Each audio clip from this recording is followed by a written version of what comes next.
I saw something a few seconds ago, and I don't know if you've seen this. It was a breaking story that Russian Navy has placed its nuclear submarines on a high state of combat readiness.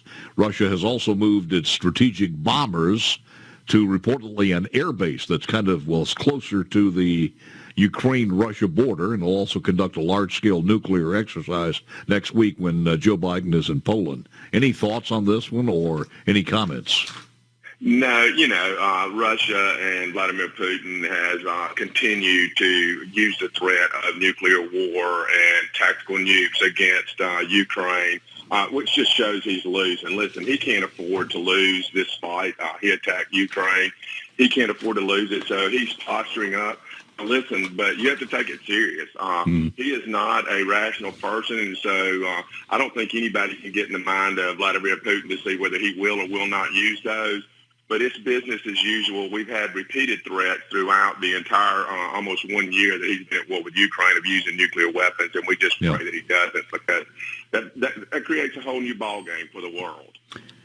Has your life changed since January and the swearing in? I know that it's listed as you're a member of the House Armed Services Committee.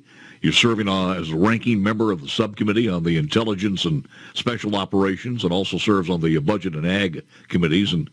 And for people who don't know this, a little bit of a trivia, you are the, when I guess this is still current, highest-ranking military official currently serving in Congress. Yeah, that's pretty neat. I think that's currently serving. I think that's in the history of the House. I think there were a couple in the Senate who may have been more, but in the House, that's really amazing. But now, the cool thing is I'm not a ranking member anymore. I'm the chairman of the Sea Power Committee and a chairman on one of the subcommittees, the Defense Subcommittee on the Intelligence Committee. I'm the chairman, so that's a big deal. That means we get to. That's what I'm saying. Your life has changed since January tremendously. So, all right, now tell me. First of all, help us out here. Can you tell us what the truth is about these balloons? Was the first balloon actually a Chinese balloon? The second ones were, hobby balloons. Tell us what you know about this. Yeah, so we know the first one, the Chinese claimed that it was a balloon that had just blown off course. So the Chinese did kind of claim that real early, and it was shot down. And, of course, we needed to shoot that thing down. I can't tell you a whole lot about what we know about that, but I can tell you it needed to be shot down. And I can say that Joe Biden allowed it to fly and go across the entire United States before he shot it down. The others, I think, is probably just a little bit different in nature and have not had a really in-depth briefing on those. But as far as the first one, he should have shot that down, much like he does always. He always does the right thing about 4 days after he should have done it. Well, can you actually say that, or you feel confident about it, Congressman Kelly, that he blocked any transmissions, that this was blocked from whatever technology you might have? So when they were making that path over the United States of America, they got no information at all. Are you confident in that, or you think that's just something he said? Well, I think anytime you have surveillance stuff looking at things, I think it's hard to block them from getting anything of value. And I'll leave that at that. I don't have any specifics, but it's impossible if I'm putting binoculars, if I'm watching you and you put up a blocking screen, but you move outside of that, do I pick up anything of value? Absolutely. And so, did we block everything we needed to block? I can't in full confidence say that. It was really kind of embarrassing, to be honest with you, because I was watching the press conference the other day, and he said this, because if you're a fisherman and you use sonars and everything, there's a squelch. If you ever had a CB radio or some of these radios, there's a squelch where most of us people in Mississippi know that. And he basically said that. He said, the only reason we're seeing more of these is because we turned up the sensitivity, which means he moves the squelch up a little bit. Well, that's about as stupid as you can get, because it was done, as you said, 4 or 5 days afterwards in the first part. So they had no idea these balloons were there. I think the balloons were reported initially by just observers on the ground. Yeah, I think if observers on the ground, if a newspaper hadn't broken that, seen by just regular citizens seeing it and wondering what it was, I don't think we would have ever known. I don't think he would have ever reported it, even to Congress or anybody else, that he has a duty to report it. Let me ask you this question, because I've asked this before and didn't get a good answer to it. the president is in the Ukraine. He'll be going to Poland. And he's in the palace over there with Zelensky. How does that work? Because Nancy went over. Did you go over there, by the way? I have not. I have attempted twice, and both times my trips have been canceled.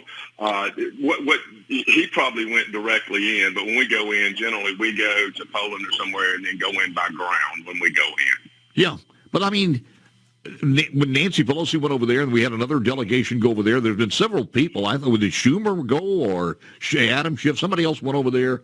But how do you just, in a war country that's in a war zone, how do you actually have the president to go over there and feel safe enough to do that? Well, I mean, there's security, but there's always risk. You know, anytime you travel to a war zone, there's no 100% security. And so people just choose to expose themselves to danger. But there's a lot of oversight and things that we need to do to make sure things are being spent the way they're supposed to, that weapons are being used the way they are.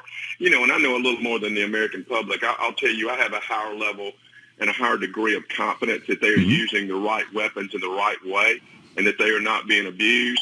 I think we're trying to get DOD and some other folks to declassify some of that stuff so the American people will have a little more confidence in that. I think they want it now more than ever because we've already spent $50 billion. We have, and I can tell you that the folks on the committees that have jurisdiction have a much greater, and even other members of Congress who are on the committees of jurisdiction have a lot of doubt. So we're working with DOD to declassify some of that stuff and show just exactly how we are accounting for those things, and we know how and where they're being used. Why isn't there more of a push on our part, since we're writing the checks for most of this, to ask Zelensky to see if he can come to the peace table, not to cut a deal to give away any of the Ukraine, but just to find a way to talk and to, not that Putin's going to do this, because I think, and I think you've said this, if Putin doesn't win this, he's gone. He's gone financially and maybe even physically. Yeah, 100%. And it's hard to push people. You know, Europe's trying to do that, push him into peace talks. But as far as Ukraine, listen, people forget about the Crimea in 2014.